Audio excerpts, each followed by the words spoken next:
മംഗളകരമായ ഈ കർമ്മത്തിനെ നമ്മളിന്ന് സാക്ഷി വഹിക്കുകയും റോബിനും വിജയും വിവാഹമെന്ന ഉദാശ സ്വീകരിക്കാൻ ഒരുക്കമായി ദൈവസന്നിധിയിൽ വിവാഹ വാഗ്ദാനം നടത്തുന്ന, മനസ്സമ്മതം നടത്തുന്ന അനുഗ്രഹീതമായ ദിനമാണ് ഇന്ന്. ഇതിൻ്റെ വായനത്തിലെ ശുശ്രൂഷയിൽ പങ്കെടുക്കുമ്പോൾ എനിക്ക് വലിയ സന്തോഷം തോന്നിയത്, സാധാരണ മനസ്സമ്മതം ചെയ്യുമ്പോൾ ചെറുക്കൻ്റെ പെണ്ണിൻ്റെ വീട്ടുകാരും വളരെ കുറച്ച് പേര് മാത്രമാണ് പള്ളിയിൽ കാണുന്നത്. ബാക്കി എല്ലാവരെയും കാണുന്നതിലൂടെ ആളിൽ ഭക്ഷണം കൈകൊണ്ടായിരുന്നു.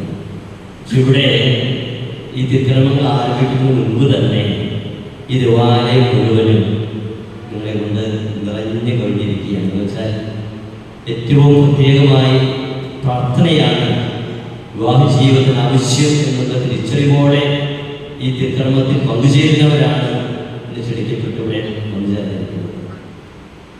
പ്രത്യേകമായിട്ട് വികാരിച്ചതിൻ്റെതായ നിർദ്ദേശങ്ങൾ തമ്മിലാണ് ഈ അനുഗ്രഹീതമായ ദിനത്തിനെ ഇവർക്ക് വേണ്ടി പ്രത്യേകം പ്രാർത്ഥിക്കേണ്ട, ദൈവാനുഗ്രഹങ്ങൾ ആശംസിക്കേണ്ട ദിനമാണ്. കുറേ വർഷം മുമ്പ് ഇറങ്ങിയ ഒരു സിനിമാ ഗാനം നമുക്കുണ്ടാകും. ചിങ്ങമാസം നമ്മോട് ചേർന്ന് വായിക്കുന്നതായി. ഈ ചിങ്ങമാസം വന്നപ്പോൾ റോബിൻ വിജയെയും വിജി റോബിനെയും സ്വന്തമാക്കുന്ന ഒരു അനുഭവത്തിൻ്റെ വാഗ്ദാനത്തിൻ്റെ അനുഗ്രഹീത നിമിഷങ്ങളാണ്. ബൈബിളിലെ ഉൽപ്പത്തി പുസ്തകത്തിലെ ആദ്യത്തിൻ്റെ ജീവിത സഖിയായി ഹവ്വായെ ദൈവം രൂപം നൽകുന്നതായിട്ട് നമ്മൾ വായിച്ചിട്ടുണ്ട്. ആദ്യത്തിൻ്റെ വാരിയിൽ നിന്നാണ് ദൈവം ഹവ്വായ്ക്ക് രൂപം നൽകിയത്. ഒരുപക്ഷെ നമ്മളത് ചിന്തിക്കുകയും എന്തുകൊണ്ടാണ് ദൈവം ആദത്തിന്റെ വാരിയിൽ തിരഞ്ഞെടുത്തത്? മനുഷ്യ ശരീരത്തിലെ 750 എല്ലുകളും ഈ വാരിയേക്കാൾ ബലവും വലിപ്പവും ഒക്കെയുള്ള അത്ര എല്ലുകൾ നല്ലത് സ്ട്രോങ് ആയിട്ടുള്ളത്. എന്നിട്ട് ദൈവം വാരിയെ എന്തുകൊണ്ട് തിരഞ്ഞെടുത്തു എന്നതിനെ ഞാൻ കണ്ടുപിടിച്ചെടുത്തതാണ്. ഹൃദയത്തോട് ഏറ്റവും ചേർന്ന് നിൽക്കുന്നത് വാരിയാണ്. വാരിയോളം ഹൃദയത്തിന്റെ സ്പന്ദനങ്ങളും ഹൃദയമിടിപ്പും തിരിച്ചറിയാൻ സാധിക്കുന്നവരല്ലേ ശരീരത്തിൽ.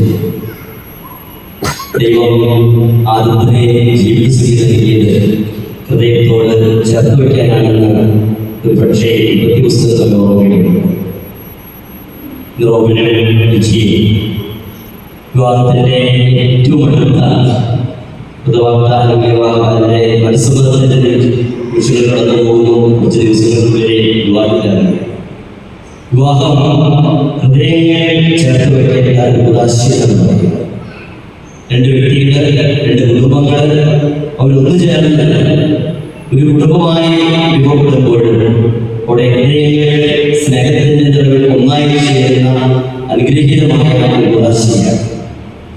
അതുകൊണ്ട് തന്നെ ഈ വിവാഹ വാഗ്ദാനത്തിലെ വിവാഹത്തിനുമായ ദിവസങ്ങൾ ഈ സ്നേഹത്തിന്റെ ഒന്നുചേരലിനുള്ള ഒരുക്കത്തിന്റെ ദിനങ്ങളായിട്ട് നമ്മൾ സ്വീകരിക്കും.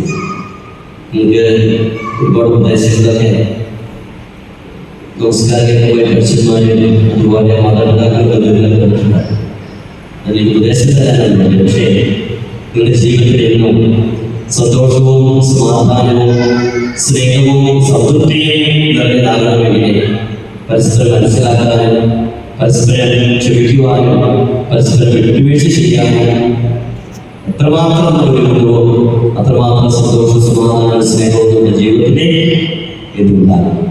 അതിനായിട്ട് ദൈവം ഒരുക്കട്ടെ. ഈ വിവാഹത്തിലെ ഒരുക്കമായ ദിവസങ്ങളെല്ലാം പ്രാർത്ഥിച്ചു വരുന്നു. ഈ ഉദാശ ഏറ്റവും യോഗ്യതയോടെ അനുഗ്രഹീതമായ രീതിയിൽ സ്വീകരിക്കുവാനായിട്ട് നിങ്ങളെല്ലാവരുടെയും പ്രാർത്ഥനകളോടൊപ്പമുണ്ട്. പ്രത്യേകിച്ച് നിങ്ങൾക്ക് വേണ്ടി ദിവസങ്ങൾ പ്രാർത്ഥിക്കുന്നതോടുള്ള ദിവസങ്ങളിൽ നിങ്ങളുടെ പ്രാർത്ഥന നിങ്ങളോടൊപ്പമുണ്ട്. പ്രത്യേകിച്ച് വിജി കോപ്പറേറ്റ് ഗവൺമെൻറ് 5 വർഷമായിട്ട് അവിടെയാണ് പഠിച്ചതും അവിടെയാണ് ടീച്ചറായിട്ടൊക്കെ ജോലി ചെയ്യുന്നത്.